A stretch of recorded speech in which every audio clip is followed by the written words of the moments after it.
అధ్యక్షుడు ట్రంప్ వాళ్ళ ఉపాధ్యక్షుడు జేడీ వాన్స్ రుబియోను మన వాళ్ళకి ఫోన్ చేసి మాట్లాడుకోండి అయ్యా, కూర్చోండి అయ్యా, గొడవలు పడకండి అయ్యా అని నీతులు చెప్తున్నారు. వాళ్ళ దేశంలో ఉన్న సైనికాధికారులు, మాజీ సైనికాధికారులు, వాళ్ళ దేశంలో ఉన్నటువంటి డిఫెన్స్ ఎక్స్పర్ట్స్ చాలా క్లియర్గా చెప్తున్నారు. Pakistan is a rogue country. తీవ్రవాదాన్ని అది పుట్టించడమే కాదు, ప్రపంచం మొత్తానికి వ్యాపింపజేసింది. రాడికల్ టెర్రరిస్టుల్ని ప్రపంచంలోని ఇతర దేశాలు తయారు చేస్తుంది అదే.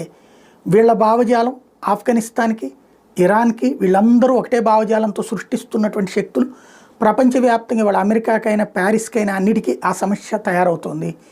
భారతదేశం దీనికి ఒక పరిష్కారం ప్లాన్ చేసింది. మనం ఇప్పుడు చేతనైతే భారత్కి సహకారంతో ఉండాలా, పాకిస్తాన్కి వ్యతిరేకంగా ఉండాలా, అవసరమైతే భారతదేశానికి ఆయుధాలు ఇవ్వాలా, సహకరించాలి. అంతేగాని తీవ్రవాదం మీద భారత్ చేస్తున్న పోరుని చెడగొడితే తీవ్రవాదాన్ని మన నెత్తిన పెట్టుకున్నట్టు గుర్తుపెట్టుకోమని సలహా ఇస్తున్నారు.